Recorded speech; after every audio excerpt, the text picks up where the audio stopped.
నేను ఈ news different types of news బాచుపల్లివి ఒక 1 మంత్ నుంచి చూస్తున్నాను. సరే చేద్దాము రేపు చేద్దాం అనుకుంటా మర్చిపోతున్నాను. అయితే ఇవాళ నాకు కంటపడింది ఒక ఇష్యూ కాదు, నియర్లీ 3 to 4 ఇష్యూస్ ఉన్నాయి. అయితే రీసెంట్ గా ఎప్పుడు చూసింది ఏంటంటే వాళ్ళ గ్రౌండ్ వాటర్ అంతా ఫ్యూయల్ వాసన వచ్చేస్తుంది. పెట్రోల్ పంపులు ఉంటాయి కదా, అదేదో లీక్ అయ్యి మరి ఏమైందో తెలియదు కానీ గ్రౌండ్ వాటర్ అంతా ఫ్యూయల్ వాసన వచ్చేస్తుంది, which is not available for drinking పక్కన పెట్టండి, స్నానానికి పక్కన పెట్టండి, అంట్లు కడగడానికి కూడా డైలీ యూసేజ్ కూడా పనికిరాదు అని చెప్పి రిపోర్ట్ వచ్చిందంట.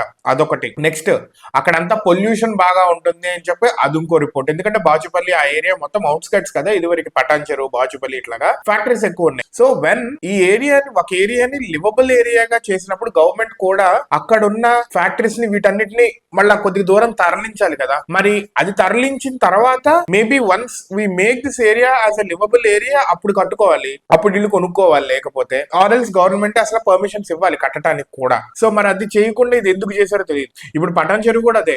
నేను రీసెంట్ గా తెలిసింది ఏంటంటే తెల్లాపూర్ లో ఉంటున్నారు చాలా మంది. పటాన్ చెరువు నుంచి ఆ ఏరియా నుంచి పంజెంట్ స్మెల్ తెల్లాపూర్ బిల్డింగ్స్ లోకి వస్తున్నాయి అని చెప్పి నేను ఎవరో చెప్పారనమాట. సో ఇలా ఈ ఏరియాస్ ఇంకా వెనక్కి పంపించాలి కదా, అలా పంపించలేదంట. అదొకటి. నెక్స్ట్ స్ట్రే డాగ్స్, ఊర కుక్కలు పిల్లల మీద బాగా దాడి చేస్తున్నాయి అని చెప్పి మనము కొన్ని సంవత్సరాల నుంచి చూస్తున్నాము. ఊర కుక్కలు అటాక్ చేసి పిల్లల్ని చంపేసి ఇవన్నీ జరుగుతున్నాయి. మనకి న్యూస్ లో చూస్తే ఒక తన దాకా వస్తే గానీ ఎవరికి తెలియదు. మన ఇంటి పక్కన మన ఇంటి ముందు ఇలా ఒక కుక్క అటాక్ చేస్తేనే ఏదో లాగా అలా చంపేస్తే దట్ ఈస్ వర్స్ట్. మళ్ళీ అక్కడ ఒక న్యూ ఫ్లైఓవర్ ఒకటి, దానికి సంబంధించి ట్రాఫిక్ అనేది చుక్కలు కనిపిస్తుంది వాళ్ళకి అని చెప్తున్నారు. ఫ్లైఓవర్ కట్టారో తెలియదు, ఇంకా పూర్తయిందో లేదు నాకు ఇంకా తెలియదు. బట్ ఆ ఫ్లైఓవర్ కి సంబంధించి కట్టినా గానీ ఇంకా ఎక్కువ ఉందో లేకపోతే రోడ్లు అదంతా సరిగ్గా లేవు అని చెప్పి. ఒకటి ground water, next pollution, stray dogs, next traffic. Hyderabad అనేది ఎప్పటికప్పుడు ట్రాఫిక్ లు ఫ్లైఓవర్లు ఇవన్నీ కడుతుంది, కానీ ఇంకా 10 ఏళ్ల ముందు కట్టాల్సింది ఇప్పుడు కట్టేసి స్టిల్ మళ్ళా జనాలు పెరిగిపోతారు కదా. ఇది ఇప్పుడు ఇంకా ఒక 5 ఏళ్ళు 10 ఏళ్ళు వెనకే ఉంటున్నాము అని చెప్పి అందరు అంటున్నారు. సో